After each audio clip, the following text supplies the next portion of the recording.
antisémite. Je pense qu'il faut à tout prix éviter d'importer en France ce qui se passe entre Israël et les Palestiniens. Il faut se préserver de cela et il faut surtout que l'antisémitisme ne reprenne pas une vigueur nouvelle dans notre pays à cause de l'importation de ces événements. C'est une sage décision de Monsieur Darmanin. J'espère qu'elle sera respectée partout. Et je suis très inquiet de voir, notamment sur les réseaux sociaux, les députés de la France insoumise commencer à critiquer cette décision et avoir des propos contre l'État d'Israël qui commencent à sentir particulièrement mauvais. Je pense qu'il faut se préserver, une fois encore, de dénoncer cet État qui ne fait finalement que se protéger contre des attaques terroristes de la part du Hamas.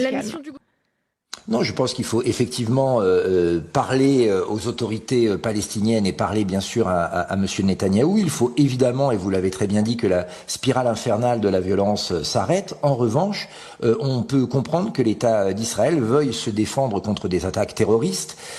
C'est la moindre des choses que de défendre sa population. Je rappelle que la population, notamment de Tel Aviv, est obligée le soir d'aller s'enfermer dans des caves pour se protéger et qu'il faut maintenant éradiquer le terrorisme de la planète, y compris en Palestine. C'est ça la première des priorités. Laurent Jacobelli, parlons des élections régionales et départementales. Premier tour dans 5 semaines.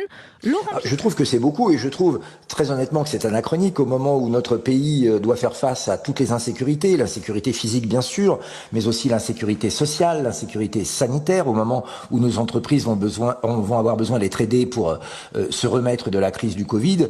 Il est quand même dommage qu'un sixième du gouvernement soit sur le terrain électoral dans les Hauts-de-France, tout simplement pour lutter contre Xavier Bertrand et Sébastien Chenu. Je pense que c'est un très mauvais signal qui est envoyé. Je pense que d'ailleurs Monsieur Dupond-Moretti, qu'on attendrait ailleurs en ce moment que dans les Hauts-de-France, a déclamé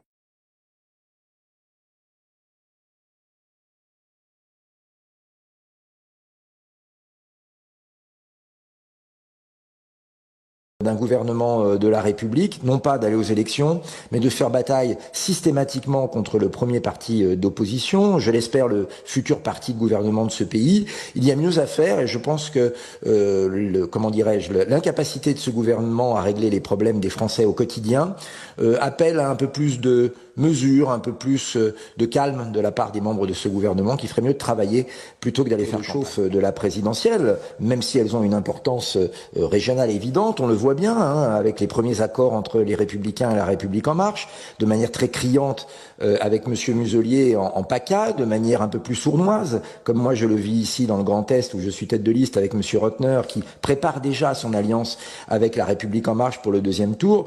On voit qu'il y a un système qui est à l'affût, qui essaye par principe et coûte que coûte de protéger ses acquis, ses postes, ses indemnités, parce qu'ils sentent finalement que l'adhésion des Français au programme du Rassemblement national, l'envie des Français de voir Marine Le Pen à la présidence de la République, sont croissants et augmentent chaque jour. Donc il y a un mouvement de panique, on va dire. De la majorité présidentielle. Les dents grincent de nouveau chez les Républicains. Le seul traître, c'est Thierry Mariani, dit Renaud Muselier. C'est vrai que Thierry Mariani vient de chez LR et qu'il est passé au Rassemblement national. Traître, l'insulte vous blesse, j'imagine. Oui, bien sûr, surtout quand on connaît Thierry Mariani, qui est un homme fidèle à ses électeurs et fidèle à ses convictions. Ses convictions, elles n'ont pas changé. Thierry Mariani est toujours très attaché à la sécurité, il est très attaché à l'identité française, très attaché à nos TPE, PME. Ce qui a changé, c'est les LR, c'est pas lui.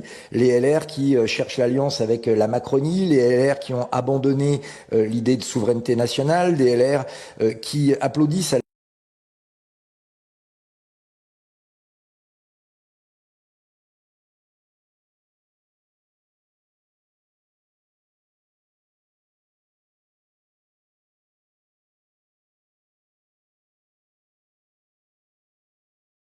passé au Rassemblement national.